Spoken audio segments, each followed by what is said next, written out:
What's up everybody, Jay Reed here. Welcome back to the channel. We are back with Tony of Telefunken Motorsports today. You might remember that the last time we met Tony, he took us and was very gracious enough for a spin in his GT3 RS.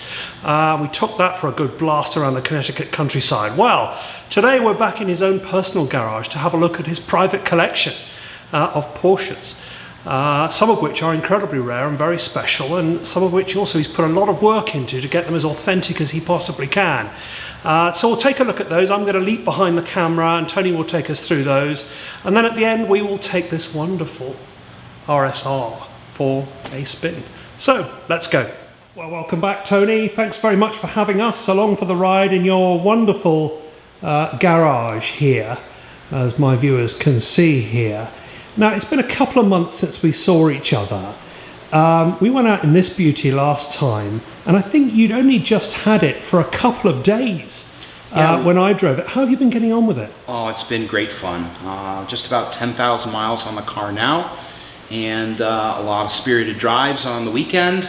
And I really am impressed with the overall performance of the car. It just holds the road so well, and it's been a great. You've put quite a number of miles on it in the created a great spark of joy, you know. Oh, I'm sure. A modern car with air conditioning that actually works. And the temperatures we have here, it gets quite humid in Connecticut, and at my age, having a car with working air conditioning is something that's never really. Oh, you're not that old, Tony. You're not that old. Well. But how have you been getting on with it as a daily driver? Have you been using it as a daily driver? Or have you been doing more track work with it? Not so much. Every once in a while, I'll drive it out to the studio and bring it to work. But it's mainly a car for me for pleasure cruising, and not so much grocery getting. But I really enjoy driving and being out with the car, and it gives me a place to kind of clear out the cobwebs and get the wind in your hair, so to speak. Now, let us look at another white 911 that you have here. Yeah. Tell us about this beauty. These two are like bookends for me. The Club Sport is a 1988 Club Sport Euro spec car that my friend Don Ahern was nice enough to let me know about. We ended up doing some car trading, and I ended up with this car with 6,000 kilometers on it. The car's been slightly refreshed. So this car only has 6,000 kilometers on it? Yeah. Wow. It's a very rare car. The Club Sport was, I think they made 340 for the whole world. And a large majority of them were US spec cars. There are a lot of little details. One of the things is the size of the window crank knob has been miniaturized to save a minute amount of weight, which I think is really cute. So there is no air conditioning in the car. This particular car was spec'd with Blaupunkt radio. Some of them came through with no radio. Originally, this car would have had a rear seat delete. But the previous owner mounted a matter roll bar in the car.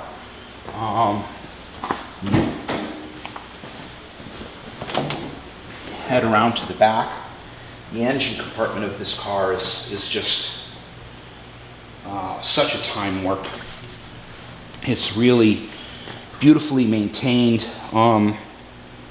So this engine is supposedly balanced and blueprinted by the factory to a different specification than your standard 3.2 liter motor. Now we have this 356 just tucked in the corner where you wouldn't see it, Tony.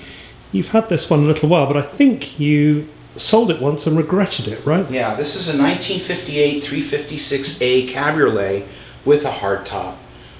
I did let the car go in a trade and regretted it and ended up buying it back. So what have you done to this, and what has been done to it? Because the paintwork is flawless. The interior is flawless. It looks like a totally restored car to me. Yeah, the car was originally owned by a gentleman in West Simsbury, Connecticut, and a customer at Automobile Associates in Canton, Connecticut, where I saw the car when it was being refreshed, and was remarked when it was at the shop being painted that I'd never seen one of these that had no rust, no patches, no nothing. I got to see the car naked without paint on it, and it was repainted, and eventually the owner decided to sell, and I was able to say, hey, if this car ever comes available, will you please let me know? And I got the call and eventually bought the car. Now this one is just beautiful in this, I guess I'm seeing 3 colors of green here, Tony, aren't I? Yeah, I refer to this as the Triton Green 66 912 6. What you're looking at is a 25,000 mile original 912 that in 1970 the owner decided to customize or hot rod himself. He was so shocked by the price of getting quotes to have a car painted at the dealer.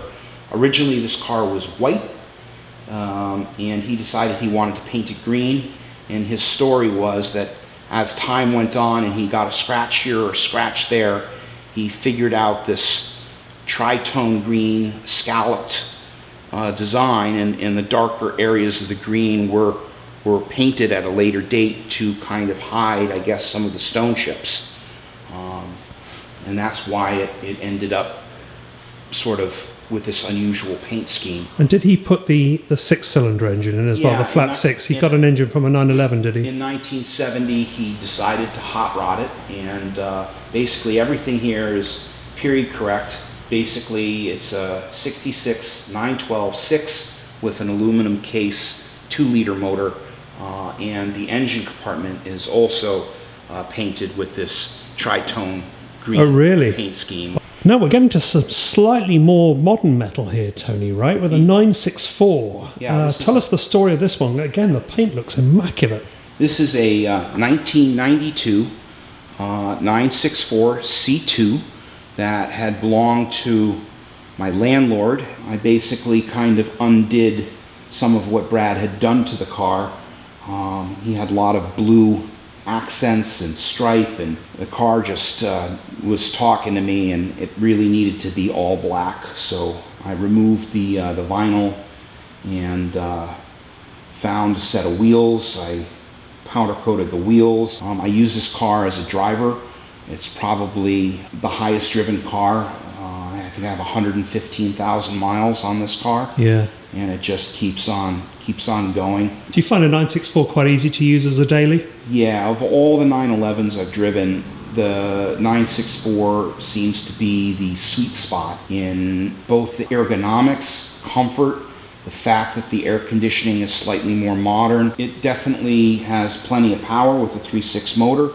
Yeah. Now, the pièce de résistance, the RSR. Now, it's a Restomod, right? It's a recreation, but my God, you've been meticulous with this one. So tell us the history of this car, Tony. So I found this car through friendship in Canton, Connecticut. My friend Joe Ravelise had a 1973 Behind a Red T parked behind his shop, and So it was a 911T originally. Yeah, and the Behind a Red color is something that I remembered was this color that Jürgen Barth had in his Le Mans car, and I always sort of like this color. I'm not a Guards red, you know, there's just too much of it.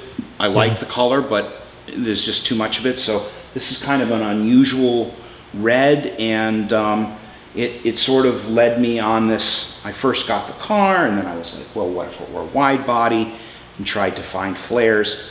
All in all, it took me 11 years to collect all the new old stock parts to build this car, and the build itself took about 7 years to do the paint and body and the final assembly. The parts on the car are new old stock then, so you haven't just put any old parts on this car. Yeah, you've actually done your best to recreate a car. Correct. I literally spent a decade of my life or longer searching new old stock RSR parts on eBay, and I was lucky because you know, this car was completed 10 years ago, so it's already been finished for 10 years. Back then, you could actually find those parts for somewhat reasonable prices. Now everything is through the roof. I could never recreate this car today. Towards the end of the project, I had spent about twice as much as I thought. You know, that's the rule, right? You know, you start with a budget and then it easily stretches when you're talking about a restoration. I'm hoping that this will be the one car that I hopefully hold on the longest. Now that I've had the car 10 years and brought it to a bunch of car shows, I think it's ready to actually go to the track and be used for its intended purpose. Great. A lot of people say, hey, no, it's art. It needs to sit in your garage and you should look at it, but... Well, on that note, why don't we get it out and see what it sounds like, take it for a spin around the block and get into a proper 911. You know, we won't do the modern stuff this time like we did last time. Let's get this out and have a look at it, shall we? Absolutely. So what I do want to say before we start this car is that it is incredibly loud, which you'll really enjoy, and there's going to be lots of footage of the car driving, and the noise is incredible. What I also want to say is that this is the closest you will get to being in a Porsche 911 RSR as it started the grid in 1973 at Le Mans. So just bear that in mind as we go through it. It is a wonderful car.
Unbelievable, isn't it? It's absolutely astonishing. The deceleration sound is like... Yeah. Doesn't like to be driven slowly, does it? It likes the revs. It needs to be like over 4,000 RPM. Yeah. Or it'll do that. I'm not sure anybody can hear us, Tony, but what an experience. The whole experience is just visceral. And if you've never been in anything like this before, the noise is incredible, absolutely incredible. And you've got the lights in front of you, the fog lights, the racing lights in front of you, the stopwatches in front of you as well. And just listen as it slows down. It's amazing. Yeah, I call it a fire-breathing dragon. It really is a fire-breathing dragon.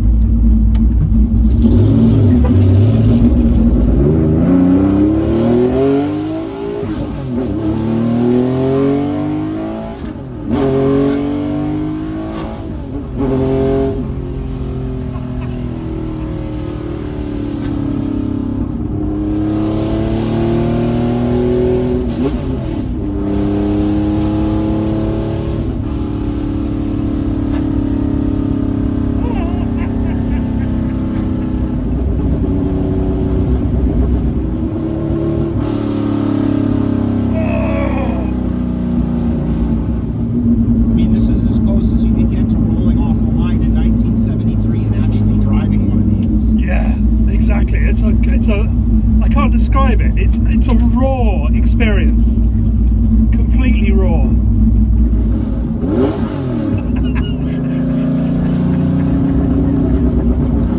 Right next to the Golf. Oh, brilliant! Love it.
hope you enjoyed this video and all the noise and the sound and the variety of Porsches that have been within it. Thank you so much to Tony for having me around to take me through his private Porsche car collection, which I think you'd all agree is quite stunning. And the noise of that RSR, holy moly, what a car! What a car! But if you have enjoyed, like and subscribe as ever. Give a bloke a like, go on, subscribe, you know you want to. But otherwise, I will see you in the next one. Thanks very much for watching.